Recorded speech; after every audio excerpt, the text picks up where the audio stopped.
Tiene el uso de la palabra el senador Gustavo Petro. Gracias, señor presidente. Voy a hablar como lo que soy, un vocero de Colombia Humana, el único que hay en el Congreso de la República, por haber sido la segunda votación en la campaña presidencial del 2018. Y quiero que los generales aquí presentes me escuchen. Esta discusión que se repite cada vez que hay ascensos desde hace muchos años, desde que yo soy parlamentario, más o menos se traduce a los ojos de muchas personas como que hay un poco de comunistas, amigos de la guerrilla, que son enemigos, y subrayo esa palabra, de las fuerzas militares, y entonces le ponen peros a los ascensos y hacen debates contra la institución. Así se ha vendido el tema. Y se oculta el fondo de estas discusiones. Con ese tipo de argumento que vienen de posiciones de muy extrema derecha en Colombia, se oculta un debate de fondo. El debate de fondo es, a la fuerza pública en Colombia se le ha llevado, no por ella misma, sino por una serie de ideólogos civiles, de políticos civiles con poder, a la posición de aceptar que hay un enemigo interno en Colombia. Al haber un enemigo interno en Colombia, se fractura un concepto básico en la democracia, y es que la fuerza pública debe obedecer, su legitimidad está basada en que es de toda la nación. Toda la diversidad de Colombia, diversidad económica, cultural, étnica, política, es la base de legitimidad de una fuerza pública. La fuerza pública le responde a esa diversidad, sin excepciones, sin discriminación. Ese concepto democrático, el de un ejército nacional, se ha roto con la teoría del enemigo interno. Y el enemigo interno, entonces, obviamente, la insurgencia lo postuló igualmente. Se levanta contra el Estado, contra la fuerza pública de manera armada, y dio la excusa para que esa teoría cogiera vuelo dentro de la fuerza pública. Hoy la realidad política es diferente. El narcotráfico es un delito indudable, pero como en todos los casos de delincuencia, no se puede tratar como enemigo interno. Y la insurgencia hoy podría acabarse si el presidente hiciera así, si dialogara.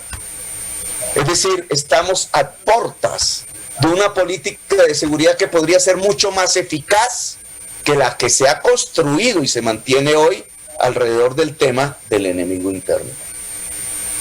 ¿Esto qué significa? Que al ejército lo han degradado, a la policía la han degradado, la han llevado a cometer sistemáticamente violaciones y fracturas de los derechos humanos en Colombia por la creencia de la existencia del enemigo interno, cuando se podía construir otro tipo de política. Y cuando el Congreso de la República entonces asciende a generales o mayor grado a personas que se indican por omisión o incluso por acción de este tipo de delitos, entonces está dándole una bienvenida a que eso siga ocurriendo. El Congreso se vuelve corresponsable de la sistemática violación de derechos humanos en Colombia. Ayer lo probó, antes de ayer, con que la Comisión de Acreditación no fue capaz de decirle al Senado que, por ejemplo, el disciplinador de jueces que nombró era un violador de derechos humanos de una persona subyúdice, el señor Juan Carlos Granados. Aquí puede volverlo a repetir. ¿Qué propongo yo al Senado y al Congreso de la República? Debería centrarse primero en la construcción de una política eficaz, que implica que no se puede dejar degradar en la corrupción a la fuerza pública. Lo que está sucediendo hoy con la contratación en la fuerza pública es que los familiares y directamente el núcleo de militares que se retiran o son retirados contratan con la fuerza pública. Hay un carrusel de la contratación. Lo que está sucediendo hoy es que traquetos han puesto en nómina a oficiales del ejército y la policía. 3 minutos más, senador Petro.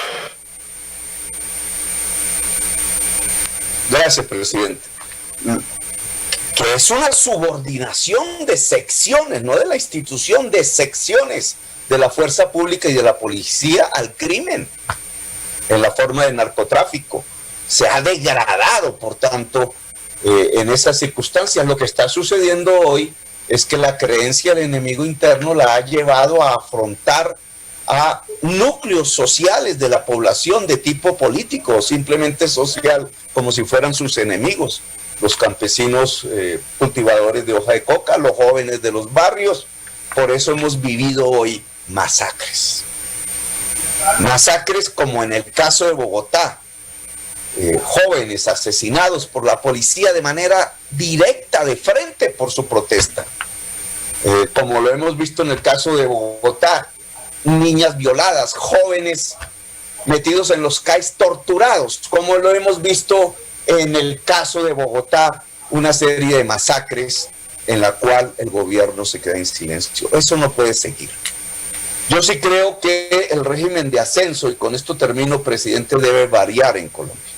No solamente porque debe tener una cláusula en donde las personas que están siendo sindicadas por acción o omisión de violación de derechos humanos no pueden ascender, sino porque además aquí debería tener una democratización, un ascenso en la policía debería tener una consulta ciudadana allí, en donde se ha desenvuelto el oficial, un ascenso a general en el ejército y en la Fuerza Aérea, etcétera, en la Armada, debería ser consultado con el cuerpo de sargentos. Es más, no debería haber un muro social entre la soldadesca y los sargentos que no pueden pasar a otro mundo, que es el de los tenientes hacia arriba. Ese muro debe ser derribado. En Colombia cualquier soldado, por sus méritos, debería poder ascender a cualquier grado de la carrera militar, incluso hasta ser general. Eso volvería al ejército, a la policía, una fuerza pública de cara y respondiendo a la nación, y no simplemente a un sector político que siempre ha sido un sector ideologizado por ideas de extrema derecha que han construido la tesis del enemigo interno, cuando ese enemigo interno realmente, políticamente, se podría completamente desmantelar en la historia de Colombia. Yo voy a seguir la indicación de los ponentes de Comisión Segunda, los ponentes alternativos, hasta tanto esto no se reforme y podamos tener una fuerza. Muy bien, senador Gustavo Petro. Usa la palabra el senador Carlos Felipe Mejía.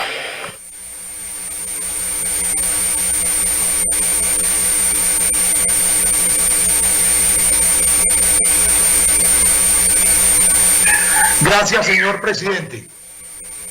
Quiero sentar mi voz de protesta por lo que ocurre aquí cada que hay ascensos de las Fuerzas Armadas. Esto tiene que llamar a una reflexión profunda a este país.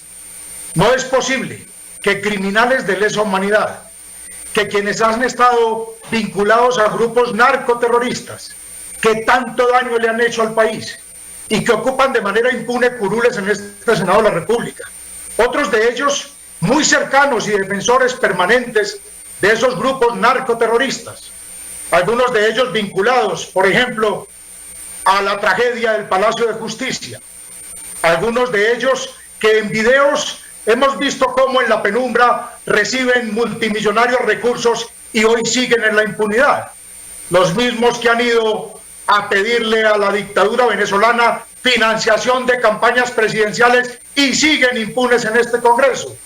Ni qué decir de quienes firmaron ese acuerdo con el señor Juan Manuel Santos y no le han cumplido un ápice a nuestra patria, no le han cumplido un ápice al pueblo colombiano, que desafortunadamente tuvo que aceptar la burla de la negación de esos acuerdos en el plebiscito de 2016.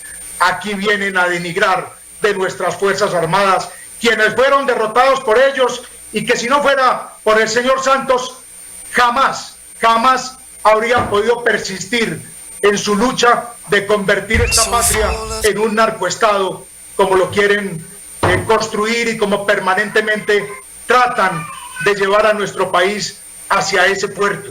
Aquí hay que advertir el peligro que nosotros tenemos como nación y como democracia, con estas personas que deberían estar pagando por sus delitos y no representando en estas curules supuestamente a ideologías que no tienen cabida en el pueblo colombiano.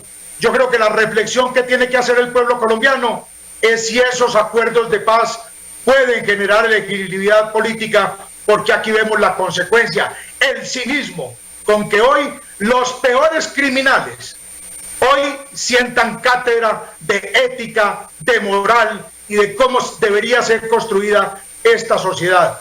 Por eso, desde esta curul, a las Fuerzas Armadas de Colombia y a todos esos militares y policías que hoy vienen a ser ascendidos en este Senado de la República, toda nuestra solidaridad y toda nuestra gratitud. Es sistemático la arremetida permanente de... Un minuto más, senador.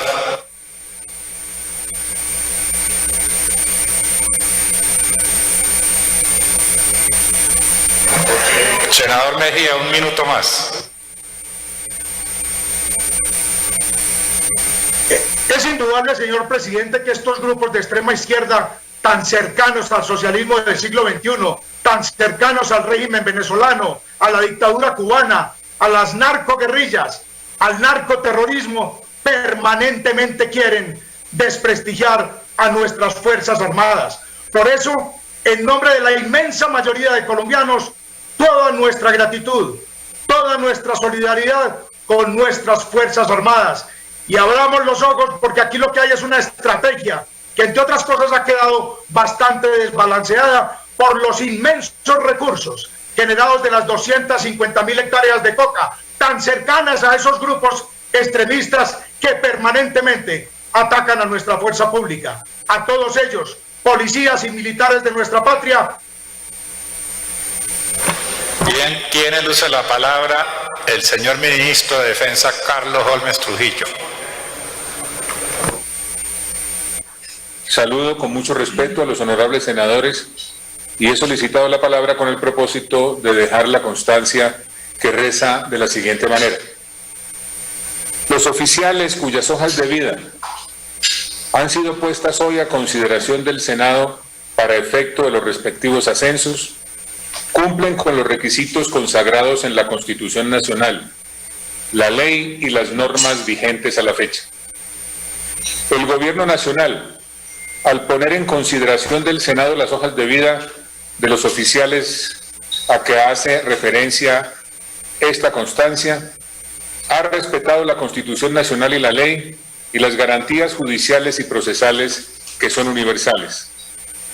El Gobierno respeta entonces el debido proceso, la presunción de inocencia, el derecho de defensa y el derecho a la contradicción de la prueba, entre otras garantías de naturaleza universal. El Gobierno Nacional rechaza el desconocimiento de esas garantías procesales que tienen todos los ciudadanos. Rechaza igualmente el desconocimiento del principio de la separación de poderes, que asigna a autoridades determinadas las competencias en materia administrativa, disciplinaria, penal y fiscal. El Gobierno Nacional está comprometido con todas las normas internacionales y nacionales en materia de promoción, respeto y protección de los derechos humanos. El Gobierno Nacional apoya sin vacilación ni ambigüedades a la fuerza pública.